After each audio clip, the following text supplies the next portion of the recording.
Anda masih menyaksikan Kompas Petang, saudara. Tersangka dugaan fitnah ijazah Jokowi, Roy Suryo, berharap pra-peradilan keduanya soal penggunaan pasal 32 Undang-Undang ITE bisa diputus tidak sah oleh hakim. Sementara di sidang kasus ijazah, Dr. Tifa menyebut surat dakwaan jaksa terdapat kesalahan objek dan subjek. Ayo kita bersama-sama. Musuh kita ada di luar sana. Musuh kita adalah ijazah palsunya Jokowi. Memulai sidang pra-peradilan atas penetapan dirinya sebagai tersangka kasus fitnah ijazah Jokowi pada Jumat kemarin, kubu Roy Suryo menantang Polda Metro Jaya untuk menguji bukti permulaan saat menerapkan pasal 32 Undang-Undang ITE yang hukuman maksimalnya 8 tahun penjara. Jika terbukti tidak sah, maka jaksa penuntut umum harus mencabut pasal 32 UU ITE dalam dakwaannya. Kami menantang Polda Metro Jaya untuk membuktikan dalam sidang pra-peradilan ini apakah mereka mempunyai bukti yang cukup atau tidak untuk menetapkan Mas Roy sebagai tersangka dengan pasal pidana yang ancamannya terberat, yaitu 8 tahun penjara.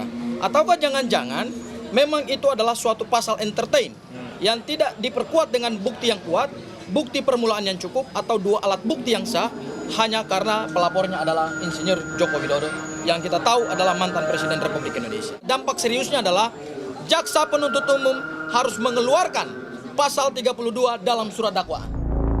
Di saat yang bersamaan, Roy kembali tegaskan, pasal 32 UU ITE berbeda dengan objek yang diteliti dalam perkara fitnah, yakni ijazah analog, bukan digital.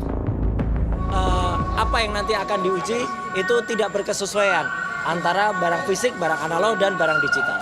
Kita berharap agar ini bisa mematahkan nanti pada pokok perkara. Sehari sebelumnya, Dr. Tifa menjalani sidang kedua kasus ijazah dengan agenda pembacaan nota perlawanan terdakwa. Usai sidang, Tifa menegaskan surat dakwaan jaksa penuntut umum mengandung dua kelemahan mendasar, yakni error in objecto dan error in persona. Tifa berpendapat Joko Widodo tidak memiliki ijazah dalam bentuk digital, melainkan dokumen yang bersifat analog, jikalau Jokowi lulusan Fakultas Kehutanan UGM tahun 1985. Surat dakwaan yang diajukan kepada saya itu secara penuh setelah kami pelajari mengandung dua kelemahan utama, yaitu terjadi error in objecto dan error in persona. Karena secara fakta, Saudara Joko Widodo tidak memiliki ijazah dalam bentuk digital. Jikalau memang benar beliau adalah lulusan Fakultas Kehutanan UGM tahun 1985, jikalau benar, maka dokumen yang dimiliki adalah dokumen yang bersifat analog. Namun alasan Tifa dan Roy dinilai relawan Jokowi tetap mengandung fitnah. Pasalnya, ada pernyataan keduanya yang menyebut foto yang ada di ijazah bukanlah Jokowi, melainkan sosok yang bernama Dumatno. Ini bisa terbukti loh di 32 dan 35-nya.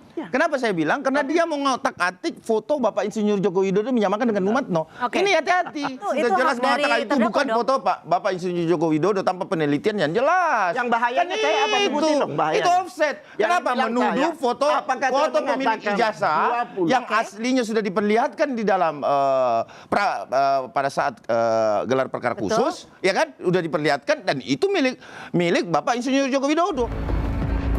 Putusan pra-peradilan atas gugatan Roy Suryo tentang penetapan pasal 32 Undang-Undang ITE yang menjeratnya akan menjadi penentu lolos tidaknya Roy dan Tifa dari jerat hukuman penjara maksimal 8 tahun. Tim Liputan Kompas TV.